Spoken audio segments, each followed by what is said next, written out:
Hi guys, আমি আমি Bob, আর তোমরা হচ্ছে দ্য বংস রিয়াকশন। আজকে অনেকদিন ধরে এই গানটার রিকোয়েস্ট আসছিল আমাদের কাছে যে দাদা ইসলামিক ভিডিওর ওপর রিয়াকশন দেন আপনারা, যেহেতু রমজান মাস চলছে এবং ইসলামিক ভিডিও থেকে যেটা আসলো সেটা হচ্ছে নামাজ, একটি গান, সেটার উপর রিয়াকশন দেওয়ার জন্য আমাদের কাছে অলরেডি রিকোয়েস্ট এসেছিল কিছুদিন ধরে। তো সেই নামাজ গানটার ওপর আজকে আমরা মানে রিয়াকশন দিতে চলেছি। তো নামাজ গানটা গেয়েছেন হলো জাহিদুল্লাহ জামি এবং লিরিক্স এবং টিউন হচ্ছে শাহিদুল ইসলাম। আমরা ইতিহাস যে চ্যানেলটা রয়েছে সেখান থেকে আমরা নিচ্ছি। অরিজিনাল ভিডিও লিঙ্কটা আমাদের ডেসক্রিপশন বক্সে দেওয়া থাকবে, তোমরা অবশ্যই চ্যানেলটা ভিজিট করবে, ভিডিওটা লাইক শেয়ার করে তারপরে চলে আসবে আমাদের চ্যানেল দ্য বংস রিয়াকশন দেখার জন্য, যেখানে শুধুমাত্র তোমরা ফিল করতে পারবে দেখে, এবং তোমরা বলছো অলরেডি কমেন্টসে যে আপনার সাথে দেখে অন্য জায়গায় যে মানে ফিলটা আসছে আপনার সাথে দেখে সেই ফিলটা আসছে, সত্যি এগুলো দেখে খুব বেশ ভালো লাগছে। এবং আমরা আবার মানে কি বলবো, সেই এনার্জিগুলো ফিরে পাচ্ছি যে আবার তোমাদের জন্য সুন্দর সুন্দর করে ভিডিও তৈরি করি। তো যাই হোক, বেশি কথা বলবো না, যেহেতু তোমাদের রিকোয়েস্টেড ভিডিও অনেকদিন ধরে আসছিল রিকোয়েস্ট এটা, তো রিয়াকশন দেওয়ার জন্য তো তাড়াতাড়ি একটু দেখে ফেলি, তারপর বাকি কথা হবে। চলো আগে গানটা শুনে নি। একদম মানে গজল বাংলা নামাজ নিয়ে হৃদয়স্পর্শী একটি ইসলামিক সঙ্গীত, ইতিহাস শিল্পী গোষ্ঠী। ইতিহাস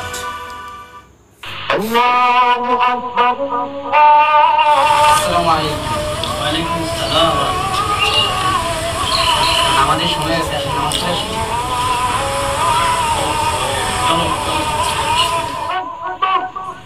নামাজকে বলো না কাজ আছে, কাজকে বলো আমার নামাজ আছে।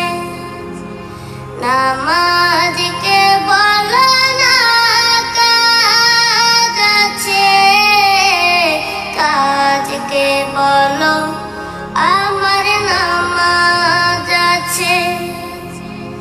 নামাজ বিহীন পরপারে কি জবাব দিবে তুমি প্রভুর কাছে? নামাজকে বলো না কাজ আছে, কাজকে বলো আমার নামাজ আছে। ফজর কাটে ঘুমের ঘরে, জোয়ার কাজে কাজে, আসর কাটে খেলাই দুলাই, মাগরিব মাঝে মাঝে। ফজর কাটে ঘুমের ঘরে, জোয়ার কাজে কাজে, আসর কাটে খেলাই দুলাই, মাগরিব মাঝে মাঝে। এশার সময় হলে থাকো মিছে দুনিয়ার পিছে। নামাজকে বলো না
নামাজকে বলো না কাজ আছে, কাজকে বলো আমার নামাজ আছে। নামাজকে বলো না কাজ আছে, কাজকে বলো আমার নামাজ আছে।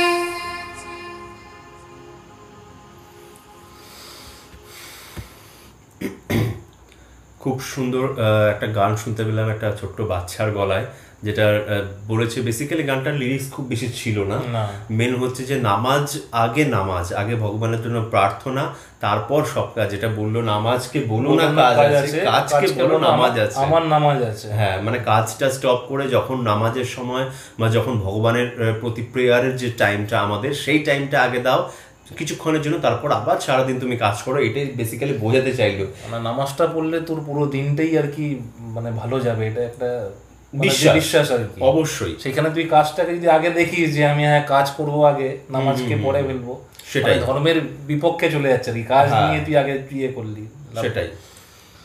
তো বেশ সুন্দর লাগলো, গজলটা খুব সুন্দর ছিল, বাচ্চাটা খুব সুন্দর, গলাটা দারুণ এবং খুব দেখতেও খুব সুন্দর, একদম মানিয়েছে ওর গলার সাথে, যেন একদম ম্যাচ হয়ে যায় একদম। আর ওই তো গেয়েছে, হ্যাঁ ওই গেয়েছে, তো বেশ সুন্দর লাগলো। এবং যেটা নামাজকে বলা হয় যে ভগবানের কাছে প্রেয়ার মানে প্রার্থনা করা সারাদিন, এবং আমরা ভগবানের কাছে প্রার্থনা করি এই বিশ্বাস নিয়ে যে ভগবানের কাছে আমরা যদি কোনো কিছু জিনিস জানাই, সেটা হয়তো কোনো কিছু সমস্যা থাকে জীবনের, সেটা হয়তো সমস্যাটা হল হয়ে যাবে যেটাকে বলা হয়, বা সমস্যাটা দূর হয়ে যাবে, সেই জন্য ভগবানের কাছে আমাদের প্রার্থনা, বা যেটা মুসলিম ভাই বোনরা করে থাকে সেটাকে বলা হয় নামাজ। তো একই জিনিস ভগবানের কাছে প্রার্থনা করা। আর এটা যেটা বলা হয় যে বিশ্বাসে মেলায় বস্তু তর্কে বহুদূর, মানে হচ্ছে বিশ্বাস এইটা যে হ্যাঁ আমি ভগবানের কাছে প্রার্থনা করব, তাহলে আমার জীবনের সমস্ত সমস্যা দূর হয়ে যাবে। তো সেই জন্য যদি আমরা যে নামাজের সময়টা যে কোনো কাজ করার মানে কাজটা তো বেশিক্ষণ লাগে না, 5 থেকে 7 মিনিটের জন্য নামাজ পড়তে হয় বা এরকম সময়, আমি খুব বেশি জানি না এই ব্যাপারটা, যাই হোক তো স্বল্প সময় লাগে। তো সেই সময়টা নামাজটাকে দিলাম আমি, তারপর আবার সমস্ত কাজ করলাম। এতে কি হয় যে একটা কাজের ব্যস্ততার মধ্যে একটা সময় পেলাম যেটা ভগবানের প্রতি বা আল্লাহর উদ্দেশ্যে আমি দিলাম, এবং সেইটুকু সময় আমার একাত্ম হয়ে গেল আল্লাহর সাথে বা ভগবানের সাথে। তখন কি হয় আমাদের মনটা শান্ত হয়ে যায়, এবং মনটা শান্ত হওয়া মানে কি আমরা যে কোনো কাজে আমরা ফোকাস করতে পারি। এবং এই জিনিসটার জন্য মানে যখন টাইম টু টাইম যেটা মুসলিম ভাই বোনরা করে থাকেন, তারা নামাজটা পড়েন বা না ভগবানের উদ্দেশ্যে প্রার্থনা করে থাকেন, এটা খুব সুন্দর, বাট ঠিক একদম খুব ভালো একটা জিনিস, একটা ভালো দিক তাদের। এবং সেইটাই গানের মাধ্যমে বোঝানো হলো যে নামাজকে একদম না আগে নামাজ পড়ো, তারপর কাজ আছে, হ্যাঁ কাজকে বলো আমার নামাজ আছে, আমার বলে কথা আমার নামাজ আছে। তো বেশ সুন্দর লাগলো আমাদের এই জিনিসটা খুব সুন্দর আর কি লিখেছেন একদম। যত আমরা এই সময়টাতে মানে কি বলবো, তোমাদের যে রোজা মাসটা যে চলছে, তো এই সময়টাতে যত এই সমস্ত জিনিসগুলোর উপর দিচ্ছি রিয়াকশন, তত জানতে পারছি। হয়তো এই সমস্ত ভিডিওগুলোর উপর রিয়াকশন না দিলে আমরা জানতে পারতাম না, তো ডেফিনেটলি আমরা দিচ্ছি এবং জানতে পারছি। আমাদের জ্ঞান সামান্য হলেও প্রসার হচ্ছে, মানে কিছুটা আমাদের হয়তো ছিল, যেহেতু আমাদের এখানেও অনেক মানে মুসলিম ভাই বোনেরা আছেন আর কি, আমরা জানি আর কি। আমার অফিসের পাশেই নামাজ পড়তে আজান হয় আর কি, এগুলো আমরা শুনতে পাই আর কি। আর শীতকালে ভোরে তো শোনাই যায়, দূর থেকে আসে, শোনা যায় বিছানায় শুয়ে শুয়ে। তো ভালো লাগে, খারাপ লাগে না, অবশ্যই ভালো লাগে শুনতে, একটা হালকা আওয়াজ আসে দূর থেকে। তো ওভারঅল যে জিনিসটা আমরা জানতে পারলাম যে নামাজ আগে, তারপর সমস্ত জীবনের কাজ, এটা হচ্ছে মূল ছিল গানটার। তো সেটা বেশ ভালো লাগলো আমাদের। আর তোমাদের যদি আমাদের সাথে এই ভিডিওটা দেখে ভালো লেগে থাকে, তাহলে অবশ্যই লাইক, শেয়ার, সাবস্ক্রাইব আর বেল বাটনটা টান করে বাজিয়ে দাও। যারা আমার চ্যানেলটা সাবস্ক্রাইব করে নাও, আর কমেন্ট করতে একদম ভুলে যাও না। এইভাবেই কমেন্ট করে যাও, এইভাবেই ভালোবাসা দিয়ে যাও। আর আমাদের ভালোবাসা তোমাদের জন্য সর্বদা সবসময় থাকবে, সেটা নিয়ে কোনো কথাই রইবে, কোনো কথাই হবে না। হ্যাঁ, অনেক ভাই বোন বন্ধুরা ইনস্টাগ্রামে বা ফেসবুকে মেসেঞ্জারে মেসেজ করে, সবসময় রিপ্লাই দেওয়া সম্ভব হয়ে ওঠে না। তো প্লিজ রাগ করো না, চেষ্টা করি রিপ্লাই করার, কিছুক্ষণ পরে হলো রিপ্লাই করার চেষ্টা করি আর কি করি। হ্যাঁ, আর অবশ্যই আমাদের যে ফেসবুক গ্রুপটা আছে ওটা বেশি করে জয়েন করো, আর পেজটা বেশি বেশি করে লাইক করো, শেয়ার করো। WhatsApp, Instagram, Twitter, social media যত রকম আছে সব সোশ্যাল মিডিয়াতে একদম। আর অফিস কলিগ, বন্ধু বান্ধব, প্রতিবেশী, রিলেটিভ, কাউকে ছেড়ো না। হ্যাঁ, কাউকে ছেড়ো না, তোর জন্য এটা ছেড়ে দিয়ে। আচ্ছা। আর এইভাবেই ভালোবাসা দিয়ে যাও একদম। তো সবাই ভালো থাকো, সুস্থ থাকো, সবাইকে ভালোবাসা ছড়িয়ে দিও। পরের ভিডিও তোমার সাথে দেখাবে, ততক্ষণ জানা টাটা।